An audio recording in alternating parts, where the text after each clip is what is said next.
My name is Eleni Ofaingawe. I am the Programs and Events Support for Pacific Business Trust, and I will be helping lead this afternoon's Talanoa. PBT is an EDA providing support for Pacifica business owners for a variety of resources, tools, access to funding, and service providers. We are joined by Retail NZ today, who are leading experts in this space of supporting retailers and also providing up-to-date business news, advice, advocacy, insights, and other services. Just to set the context, the purpose of this Talanoa is to promote the partnership between Retail NZ and PBT to provide retail businesses support and guidance regarding the next steps as we enter level 3, step 2.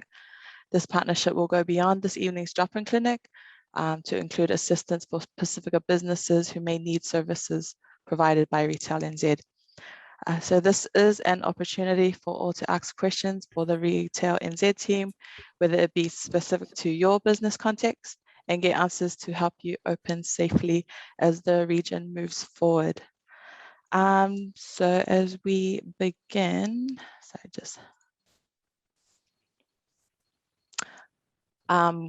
just to go over the agenda, so we'll begin by sharing PBT's current COVID-19 business support services, and then Retail NZ will go over more business support available, as well as answering frequently asked questions. And on to our next, just wanted to go over some housekeeping just to help put things into order and not confuse too many people. So if you could please put on mute when not speaking. If you have questions, please turn off mute, come on speaker, or if you're shy, just put it through chat. We'd appreciate one conversation at a time. Use the hand raise icon just to get facilitators' attention. And yes, the slides and any additional content information shared will be also shared after the session. Other than that, I'd like to reiterate that it is very important that you reach out and make use of the offerings available. Please do feel free to use the chat again for any questions. We will compile those and communicate those at the end of the presentation. So we hope you enjoy this evening's session and find answers to some of the questions you have around the COVID support available. Now I'd like to welcome our wonderful team from Retail NZ facilitating tonight's Talanoa, who will properly introduce themselves, Amy Hines and Greg Harford, and PBT's John Faitala. Thank you.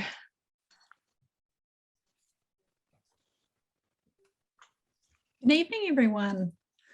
I'm Amy. I'll kick off and Greg will introduce himself as well. So I'm here in the Retail NZ team, and so I help our members and retailers with advice around how to operate their businesses, but also have a role in regards to talking to government and decision makers around the different policy settings that we have and how businesses operate. And so we're here to answer your questions tonight and help you out.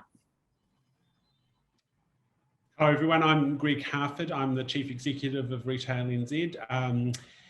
Look forward to having a chat this evening and hearing what's going on for you and letting you know what we're doing here in Wellington. A key focus for me is advocacy, speaking up on behalf of all retailers in New Zealand and talking to government about the various restrictions that we have in place at the moment. My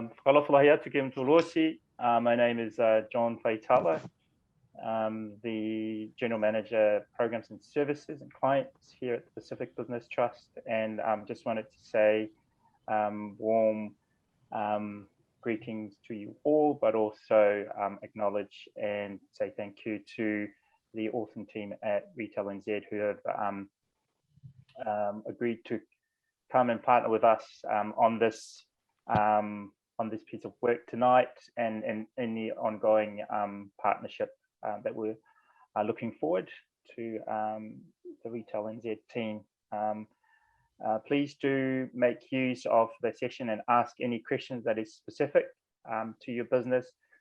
We will provide an opportunity for you to do that at the end of the presentation And then I'll come back on later in this talanoa to talk about the, just to remind you all about the programs and services offering provided by the Pacific Business Trust. Thank you, everyone, and yeah, have a great talanoa. Thank you. Awesome. Okay. And we'll pass this back on to our Retail NZ team. All right. Well, thank you very much for the kind introductions, and thank you very much for having us along here tonight. Retail NZ, just to give you a little bit of background, is a not-for-profit membership society. We're here to help retailers throughout the country, and our vision is to be asked first on anything retail. So we're really keen to have some dialogue and let you know about what's going on with COVID, and very happy to take questions at any point, either during the session or afterwards. You're very welcome to get in touch. So COVID-19 is very big on everyone's mind. It's been extraordinarily costly for all retail businesses over the last 18 or 19 months since COVID hit the economy. We think that Auckland businesses have lost around $800 million worth of sales since January in the central part of Auckland. It's more across the whole of Auckland, and those numbers are simply enormous. On average, we estimate that businesses in Auckland have lost nearly $600,000, and in some cases more of revenue.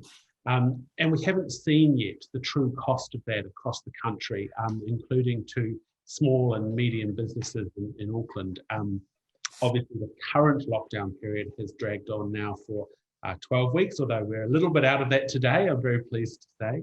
And those costs are going to be very significant, and the impact of that is going to flow, I think, well into next year. We're going to see businesses trying very hard to recover from the fact that they've been locked down and unable to trade.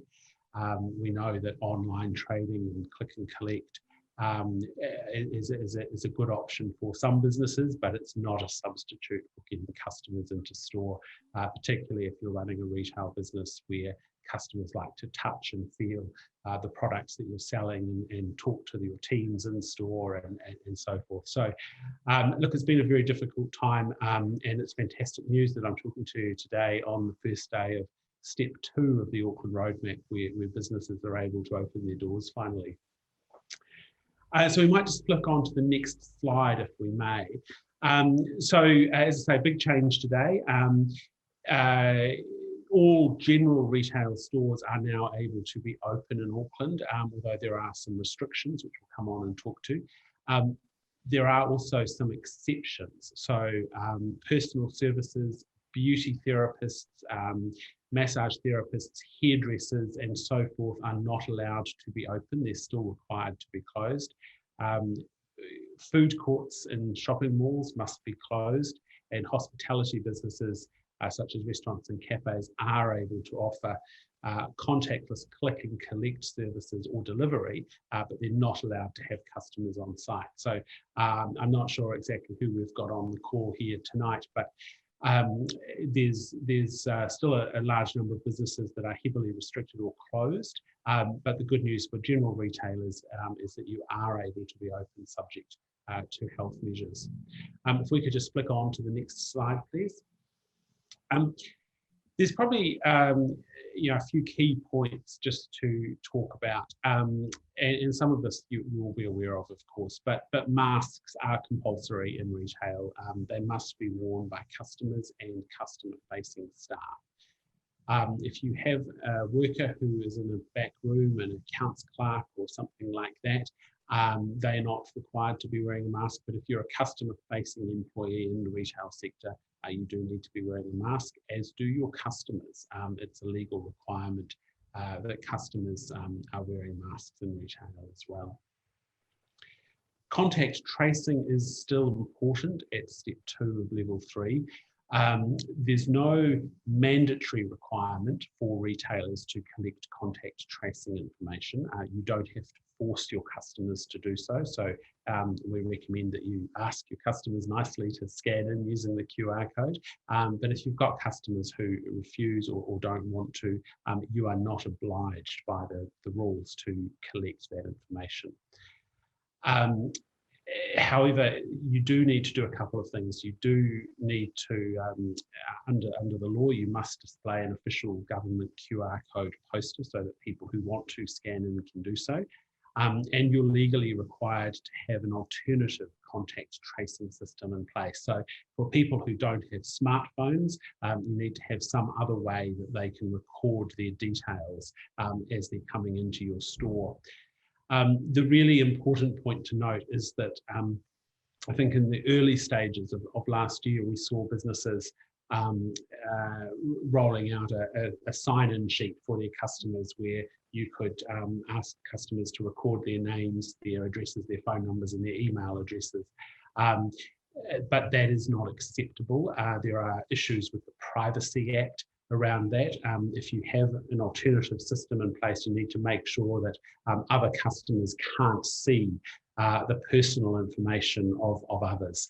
So the best solution is to have a form, a piece of paper that customers can write their details on and then slot that into a box, a bit like a voting box, so that those details are kept secure and that other customers aren't able to see them. There are also distancing requirements. You need to maintain 1 metre between staff and 2 metres between customers. Now, I appreciate that's a little bit difficult in a retail environment because you don't always have a clear idea of exactly how far people are from each other. But there's a couple of things that it might be worth thinking about. It could be worth putting some markers on the floor to help customers, particularly in queuing situations, help them just keep their distance. It might be appropriate in your store to ask customers to take the trolley so that they're at least maintaining that distance between themselves. Excuse me. And it might also be appropriate for you to limit the number of people who are allowed into a store at any one time. If you take the square meterage in the store and divide it by 4, that will give you a number, which is the number of people you can get in store while maintaining that 2 metre distance. So that's something to think about. One issue that I know has caused a little bit of confusion over the last few days is around education in schools. That doesn't impact retail directly, but it does impact many people who work in retail. If you've got retail workers who have children or school-aged children, those children are now allowed to go back to school. That's been a little bit of a change from government in the last week. So there's really no reason why staff members shouldn't be able to get back into work. I might flick over to the next slide, please. I wanted to talk a little bit about supporting your staff. There are probably a couple of points to talk about. The first is masks or face coverings. As I said earlier, there is a legal requirement that staff in customer-facing roles must wear a mask. And if you've got people in the back room environment, if they can't keep 1 metre between other workers, it's a good idea to be wearing that mask. We know that there are a number of people in the community, including retail workers, who have presented a mask exemption card and claimed that for medical reasons they're unable to wear a mask. This has been a bit problematic right around the country because these exemption cards were available to be downloaded over the internet at an earlier stage. But it's important just to remember, I think, that the mask requirements are there to keep everyone safe. But if you've got someone who genuinely is exempt from wearing a mask, there are some options that you could consider, and you need to talk to your employee about what those look like. One possibility is that they could wear a face shield instead. So that's the plastic visor that covers the whole face.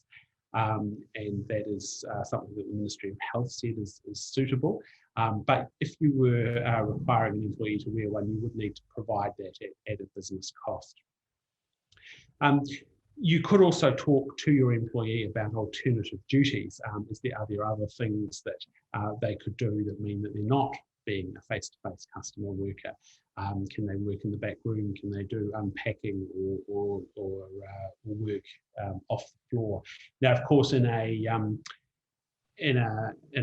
smaller retail environment, that's often really challenging because you don't have those roles necessarily. And if you don't have an alternative role that's not customer facing, it's quite legitimate to talk to the staff member about other options. They might want to take leave with or without pay at the current time, or reduced hours of work potentially, if that would help them. One point we've been advised is that for privacy reasons, you're not allowed to talk to your staff member about why they have a mask exemption, but you can have a conversation with them to ask if they are comfortable knowing the reason, and if they're willing to share with you, then it's possible. It's easier perhaps to put appropriate health and safety protocols in place. And we've got a team of people here at Retail NZ who are working with retailers every day on these sorts of issues, and we're very happy to help provide any advice that you might need on these sorts of issues. Vaccinations are the second point I wanted to talk about. Vaccinations are not mandatory in retail. The government has not taken a decision that everyone working in retail needs to be vaccinated. I would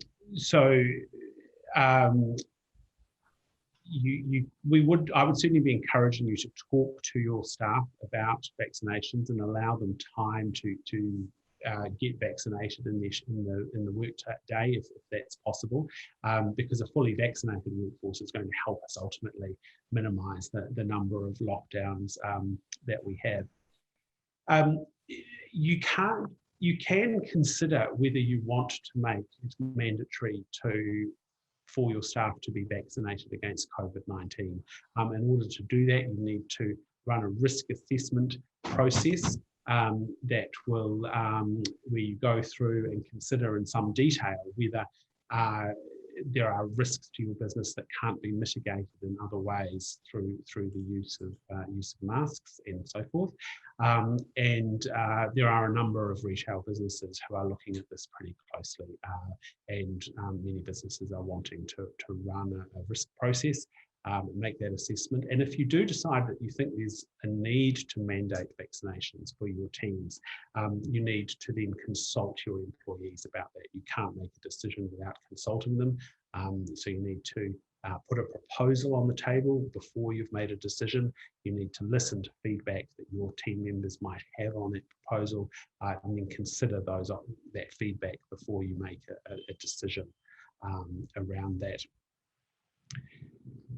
And just in terms of work and pay, it's important to note that, notwithstanding COVID-19 and the total chaos that it has caused for everyone in New Zealand and indeed around the world, the Employment Relations Act continues to apply. So if you don't have enough work for your employee at different alert levels, and we know that there are businesses that have looked to reduce operating hours, for example, because customer demand is lower. If you don't have enough work for your employee at the different alert levels, you are able to reduce their hours. But again, you either need to have the employee's agreement to that, or you need to follow a fair and reasonable change process. So that means developing a proposal, going to consult on that proposal, listening to the feedback, and then making a decision only after you've considered the feedback. We've also heard about some staff members in retail not wanting to go back to work. There are some people who are a bit nervous about returning into a customer-facing environment given the risks of COVID. The reality is that if you've got work for them to do and you're following health and safety protocols, you can require your staff to come to work. The only exception to that would be where an employee has been ordered to remain home by the Ministry of Health or a doctor.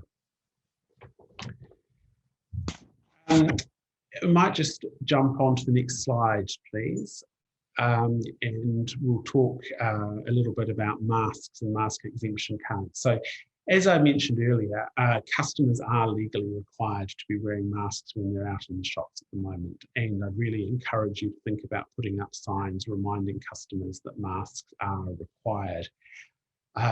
There are some people who have a disability or a health condition that means they can't wear a face covering safely. And if someone is presenting a card to you that's been issued by the Ministry of Health or the Disabled Persons Assembly to confirm that, we'd encourage you to accept that. But we have been hearing really from right around the country that there have been significant numbers of customers refusing to wear a mask in store. Most of these people who are refusing to wear masks don't have a mask exemption card, and really there's no reason for them not to be wearing a mask. If you are in a situation where a customer comes in not having their face covered, I'd encourage you to sort of remind the customer that they're being asked to wear a mask. But if they refuse to do so, ultimately you don't want to put yourself or your people at risk by getting into an altercation with them. You can choose to refuse entry to people who don't comply with the rules. You're also able to call the police. But I'd encourage you all to be talking to your teams and asking them to spread the word in the community about how important it is to be wearing masks so that everyone can stay safe in retail stores. We've also seen a rise in customers getting quite aggressive with retail staff. You might have seen in being asked to wear a mask is one of the things that has prompted a lot of that aggression. We have a bit of a public awareness campaign on social media where we're asking everyone in New Zealand to wear a face mask and shop nice without getting nasty or aggressive with retailers. And we'll be pushing more on that as Auckland continues to open up over the next few months. Finally, it was probably just worth talking about a few other things that are going on. First, around leases. So one of the challenges that businesses have, obviously, is that during a lockdown, they're not able to access the premises that they are leasing to carry on their business. And most leases, most standard leases that are in place have a clause in them that says that if you can't access your premises because of a government order, you're able to claim rent relief from the landlord. And we've interpreted that to be proportional. So if you are 100%, you have 100% non-access to your premises, you should be able to receive 100% discount off your rent, essentially. But not everyone has got those leases. If you are in an older lease, one that predates the Christchurch earthquake, you probably don't have that provision in there. And if you have a store in a shopping mall, you probably don't have that provision in the lease either. We've worked pretty hard with government to ask them to make some changes to better support retailers through this, and the government has made some legal changes which mean that you are entitled to ask for rent relief if you haven't already reached agreement for your landlord. If you haven't, and that goes back as far as the 18th of August when lockdown started. So if you haven't come to some arrangement about the last 3 months and your business has been impacted by the lockdown, I'd really encourage you to do so and have a conversation with your landlord if you haven't already. Vaccinations, we've talked a little bit about vaccination requirements already and the process that you need to follow if you want to mandate vaccinations for your staff. One thing that has created a little bit of confusion, I think, over the last few weeks has been the government announcement around COVID vaccination certificates. So there are a number of businesses that will be required to confirm that their customers have been vaccinated before they are allowed in the door. This does not apply to general retail, but it does apply to cafes, hospitality businesses, and personal services such as hairdressers and so forth. So just important to note, I think, that you are not, if you are a general retailer, you're not required to be checking vaccination certificates at the door. We've also been pushing government to provide some increased financial support for retail businesses. The lockdown is not the fault of business owners, and many people have been suffering a lot, I know, as a result of the reduced revenues that they've had coming into their businesses. We have, amongst others, worked to successfully convince the government to double the resurgence support payment, and that's available to you now. And we're continuing to push for additional support targeted at Auckland businesses that are the most impacted. Finally, supply chains are an issue. I know it's very hard for retailers to get stock of goods at the moment. There are massive holdups internationally. It's difficult to get products out of factories. It's difficult to get goods onto ships, and it's difficult to get them off ships and delivered around New Zealand. There have been particular issues in the courier network in Auckland because of the lockdown and the sheer volume of parcels that have been lodged with New Zealand Post and other courier companies. We're watching that issue closely, and I'm really hoping that as retail in Auckland starts to open up, some of those current pressures will be alleviated as customers get back to the shops. They'll be ordering a little less product online, and that will hopefully make a real difference to the ability to deliver, to get product around for business owners. So we might flick to the next slide, please. Questions and answers. Awesome. Thank you so much, Greg, for that. Yeah, so we're on to our frequently asked questions. I'll pass this on to my colleague Yoli to ask questions and have our Retail NZ team answer them. Thank you. Thanks, Elaine, and thanks for that, Greg. So just moving on to our congratulations, everyone. We're almost to the end of our session. So these are just the FAQs, or the frequently asked questions that that would normally, come through with these sessions. So the first question is, what is the COVID-19 health and safety risk assessment? So businesses need to go through a process and think about safety in their stores, just as you're doing for any other safety issue. You need to work through a process of thinking, well, how could COVID enter my store? What can I do to stop my staff and my customers catching COVID-19 from people who are in store? That might mean that you want to require your staff to be vaccinated against COVID. It might mean that you need to put in place special provisions to keep work areas clean. It might mean that you need to put in place safety barriers and distancing requirements. But particularly around your staff and vaccination requirements, it's a process that you work through to decide whether or not you need to, or you think you need to require vaccinations. We do have a little template for that, which I think we're happy to provide to anyone who needs it.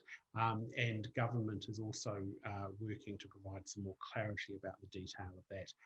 We're not expecting an announcement from government until the end of the month, but in the meantime, we have some material we're very happy to share. Thank you. And the second question is, what are some scenarios to help customers wear masks or contact trace in store? Well, I think, the question's probably really, if a customer isn't wearing a mask or contact tracing, what can you do about it? The short answer, I guess, is really just to ask the customer, would they mind putting on a mask, or would they mind scanning in?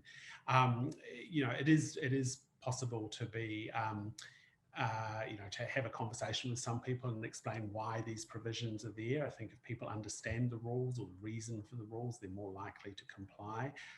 Masks are there ultimately to keep everyone safe. It helps stop the spread of COVID-19, and that's a good thing.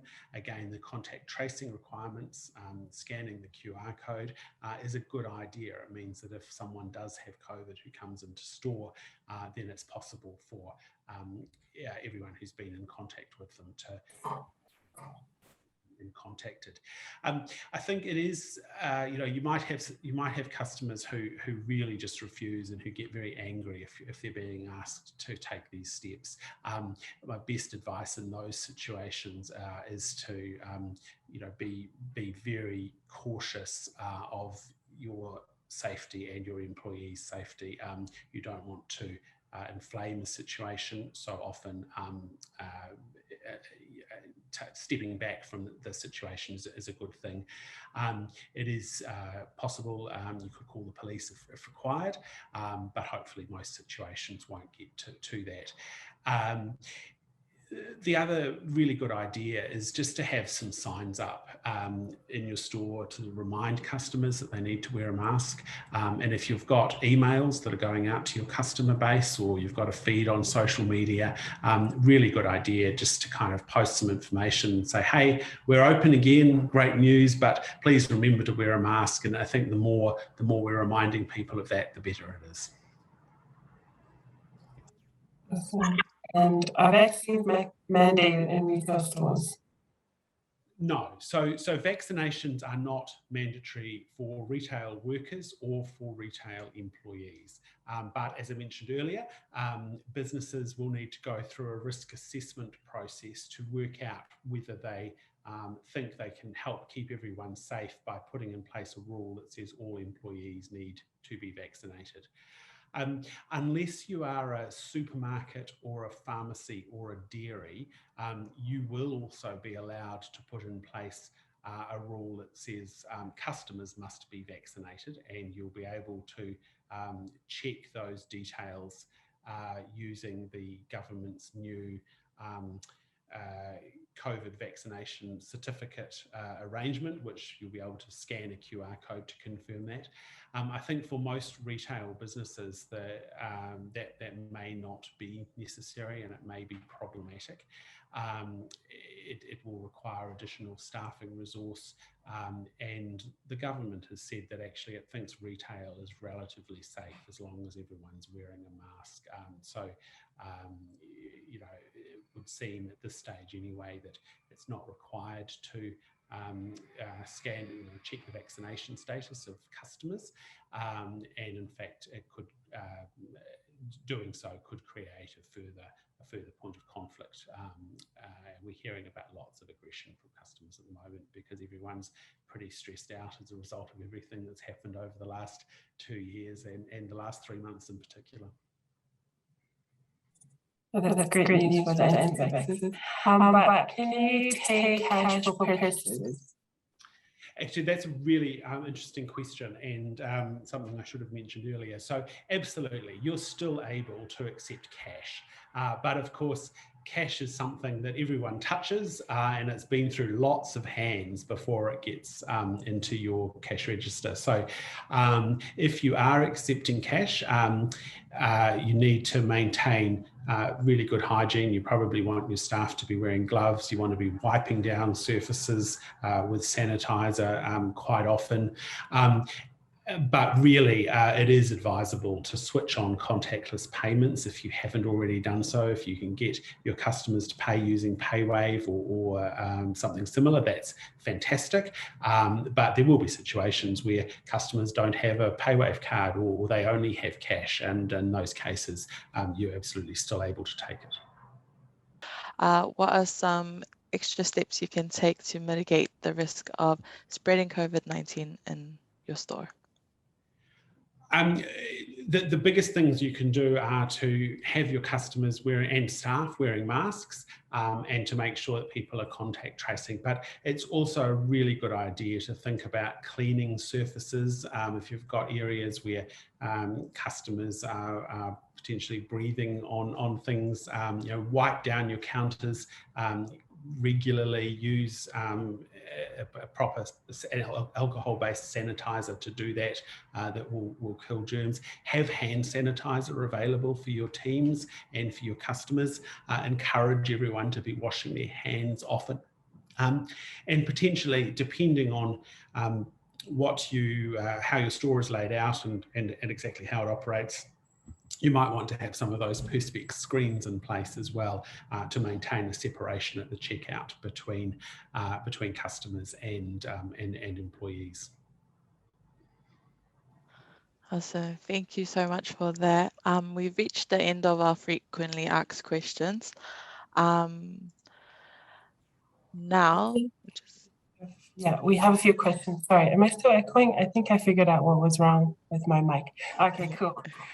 So we have a few questions that have come through in the chat. So the first question we have is, I just want to know when it's safe to operate an open tattoo studio. So tattoo studios, unfortunately, are a close contact service. So they're like a hairdresser or a beauty therapist. You're not allowed to open a tattoo studio at the moment. You'll be able to open again at step 3 of the Auckland roadmap. We don't have a date for that as yet, but I'm hopeful and I'm pushing for the government to move as quickly as possible on that. And hopefully they'll make an announcement on that next week, about when that can happen. But at the moment, tattoo parlours need to stay closed. Yeah, I was going to say, Greg, they've indicated that on Monday they'll review that and then hopefully potentially can open the same week. We'll keep you posted. Thanks for that. And one last question in the chat. So this person operates in the local markets and they're just wanting to know when it's safe for them to operate in the Mangere market on Saturdays. They're just wanting to get some info on that. That's a good question about markets. Amy, do we have insight on that? I mean, it will depend whether the market is open, I guess, but is there anything specific? Yeah, I think market's been unfairly impacted at the moment. I mean, if you look at Wellington, we've already had our one local market open up on the waterfront, and that's been with about the size and space in order for them to be able to accommodate people. Looking at step 3, there's a limit of 50 people in gatherings, which would be unfortunate. I would think that if we transition on later this month to that new framework, that would be a more likely option that events, markets and that could open, but it will mean that people, in order to access them, will need a vaccination certificate, and it's probably likely at the same time as that yourself and who works for you will also need them in order to operate in the markets as well. Cool, thanks for that, Amy. And last question we have in the chat is, how are you able to screen those tattooing from home? There are many home-based businesses, salons, nail techs, etc. Yeah, so I guess the key point is that under the rules the government has put in place, businesses that operate those close personal services, tattoos, nail technicians, beauty therapists, even if they are home-based, they're not allowed to be open or operating. That's because the risk of contracting COVID is the same, whether you're in a shopping mall or whether you're in someone's home. So you're not able to operate those businesses at the moment until we move to step 3. I have heard that there are some black market addresses and so forth operating around Auckland at the moment. They really shouldn't be open, I think, is the point. Thank you. So take-home practices would be frowned upon? Yes, unfortunately. I think another thing to look for in the new system is, for those types of businesses, is there will be a way for you to screen people's vaccination status, and that will be coming out shortly.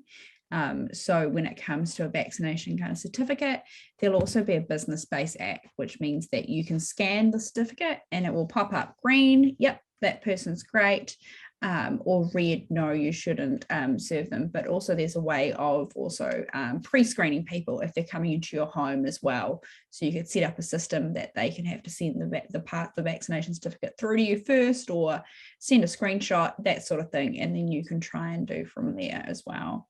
There's also the fact that people who don't have access to technology, that there will be a way for them to be able to print those certificates as well, to show you them in person as well.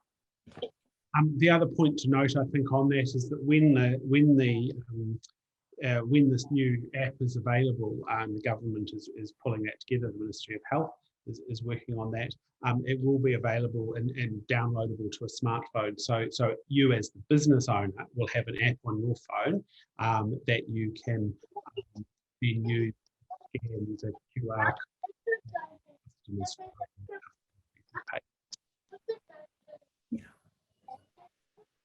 Thank you for that, team. I think that was the end of our questions in the chat. That was all the questions that have come through.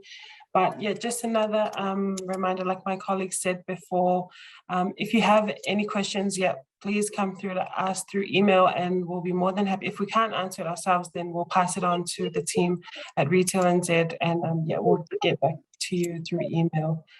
I think that was probably it's probably it from me. I think I'll pass it on to John for the next steps. Sorry, I just see there's one other comment there that says not everyone has a smartphone and the elderly and the blind may be affected. You're right, it's absolutely correct. Not everyone has a smartphone, and there are, my understanding that the system that the government's building will enable you to get a paper copy of the vaccination certificate as well. So if you don't have access to a smartphone, there will be that certificate.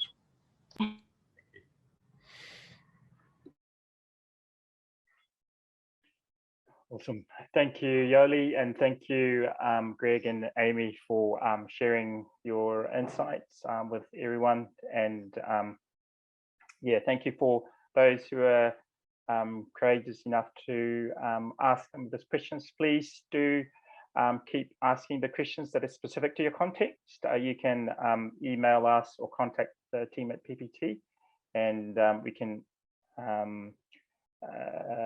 support your questions and pass them on to Amy and Greg and the team at Retail NZ. Lenny, can we go to the next slide, please? So I got the simplest job tonight. So my job is to tell you more about and just remind everyone about the support that the Pacific Business Trust provide for Pacific businesses. Just to note that PPT services are free to any Pacific-owned businesses, and you can, if you're not a client, you can sign up and access that support, or you can and you can opt out of whenever at any time. So there's no obligations for you. There's no costs. It's a free business support service. When you do come into PPT for support, you get access to a business advisor who would sit down with you and do a business assessment. That business assessment determines what will determine what you need, and the business advisor will then connect you to the different programs that we provide at Pacific Business Trust, whether that be through the service provider network that we have. So these are professionals that we recruit in to help Pacific businesses. We do technical vetting, and we also do the cultural competency assessments to ensure that they do understand the Pacific context and are able to work with Pacific businesses. To access that service, you can get a grant, what we call a grant for service, to be able to work with a service provider to help your business, whether that be in business planning, marketing, helping you set up your accounting back office process, or any or business strategy, or anything that you need, we've got those services that we can provide for you. We also have our special projects, which is under the procurement support services. So this is for businesses who want to access like to work with the to access tenders, or support with your health and safety, help you to write your tender document, or meet some of the pre-quals when you tender for work. And this is quite a important service that we provide, and at the moment it's focused predominantly on construction, but as you know, there's also social services and other industries that we can support. We also have a youth entrepreneurship program. This is called the Hatch program, where Pacific youth 18 to 35 plus can access, and this is a free service at the moment. So there's 3 streams running for the Hatch program. There's the foundation, and this is the very basic program. So whether you have a business idea or you want to get into business but don't know how to do that, you know, you can do the foundation. And then the next step up is the VACA program, and it's a little bit more advanced.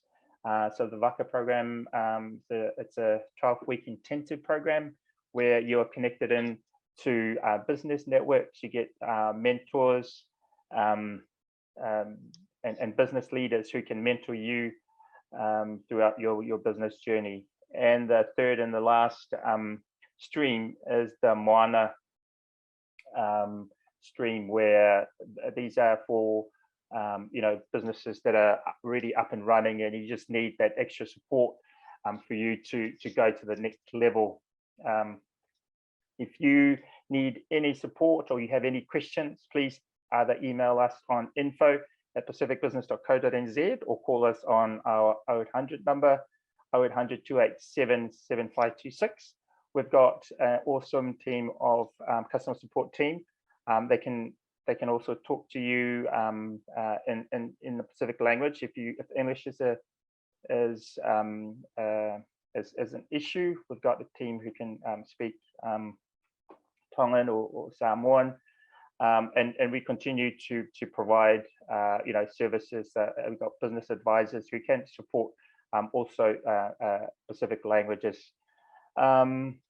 So I encourage you to reach out to the Pacific Business Trust beyond the support that Retail NZ has provided for Pacific businesses. You know, we continue to work with IRD and MSD to help Pacific businesses apply for the wage support subsidy and the research and support payment, and we continue to do that and support those businesses. So I encourage you. The service is free, and encourage you to make use of it.